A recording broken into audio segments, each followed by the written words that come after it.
DA ঘোষণা নিয়ে সোমবার মমতাকে ধন্যবাদ জানাবে তৃণমূল ফেডারেশন পাল্টা কর্মসূচি বিরোধীদের।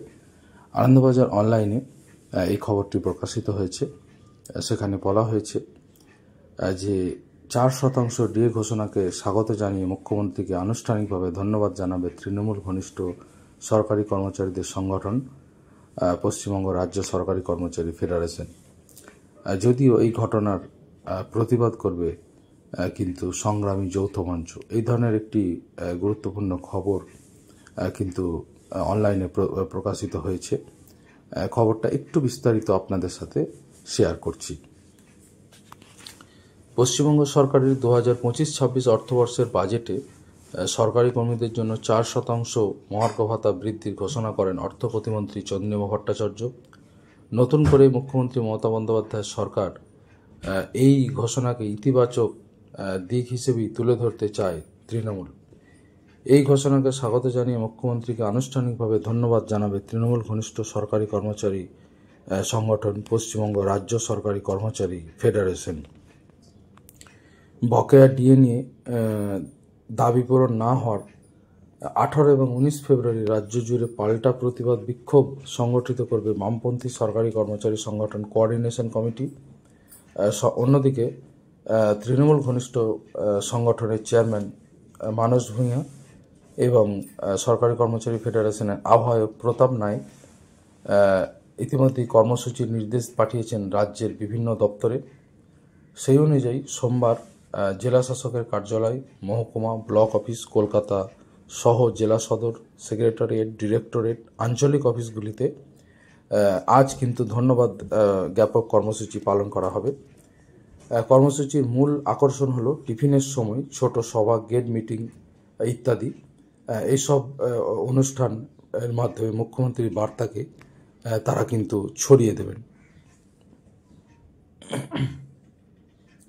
ফেডারেশন সূত্রের খবর, মুখ্যমন্ত্রীর এই সিদ্ধান্ত সরকারি কর্মীদের স্বার্থে ইতিবাচক। তবে কেন্দ্রীয় হারে ডিএর দাবিতে আন্দোলনরত সংগঠনগুলি এই ঘোষণা নিয়ে কিন্তু এখনও সরব রয়েছে। তৃণমূল ঘনিষ্ঠ কর্মচারী সংগঠনের পক্ষ থেকে জানানো হয়েছে, পরবর্তী পর্যায়ে রাজ্য জুড়ে আরও কর্মসূচি নেওয়া হবে। মুখ্যমন্ত্রীর সিদ্ধান্তের প্রতি সমর্থন জানিয়ে সরকারি কর্মীদের একত্রিত করার পরিকল্পনা রয়েছে সংগঠনের। এ প্রসঙ্গে সংগঠনের আহ্বায়ক প্রতাপ নায়েক বলেছেন, কেন্দ্রীয় সরকারের বঞ্চনা সত্ত্বেও যেভাবে মুখ্যমন্ত্রী প্রতি বছর সরকারি কর্মচারীদের ডিএ দিয়ে যাচ্ছেন তাতে আমরা কৃতজ্ঞ। আগামী দিনেও আমাদের কর্মচারী রাজ্য সরকারের পাশে থেকেই কাজ করবে বলে সেই বার্তা তিনি দিয়েছেন। তৃণমূল কর্মচারী ফেডারেশন এই তৃণমূলের কর্মসূচিকে কিন্তু কটাক্ষ করেছে সংগ্রামী যৌথ মঞ্চ। সংগঠনের আহ্বায়ক ভাস্কর ঘোষ বলেন, যে কোনো সরকারি কর্মচারী সংগঠনের কর্তব্য হলো সরকারি কর্মচারীদের স্বার্থ সুরক্ষিত করা। কিন্তু দেখা যাচ্ছে তৃণমূল সমর্থিত সরকারি কর্মচারী ফেডারেশন রাজ্য সরকারের পদলেহন করে রাজনৈতিক সংগঠনের মতো কাজ করছে, যা কোনো সরকারি কর্মচারী সংগঠনের পক্ষে কাম্য নয় বলে তিনি মন্তব্য করেছেন।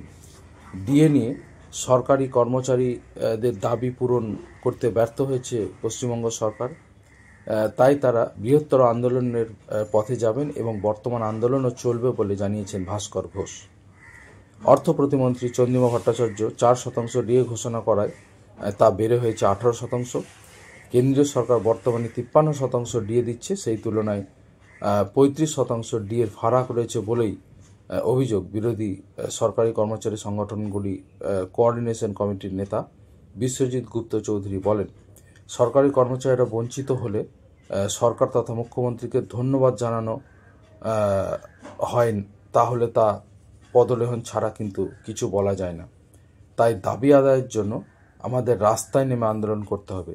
তাই কোঅর্ডিনেশন কমিটি ঠিক করেছে যে তারা 2 দিনের প্রতিবাদ কর্মসূচি পালন করবেন এবং সেই প্রতিবাদ কর্মসূচি হবে 18 এবং 19 তারিখ, অর্থাৎ 18 এবং 19 ফেব্রুয়ারি রাজ্যের সরকারি অফিসগুলিতে কোঅর্ডিনেশন কমিটি কিন্তু প্রতিবাদ কর্মসূচি পালন করবে।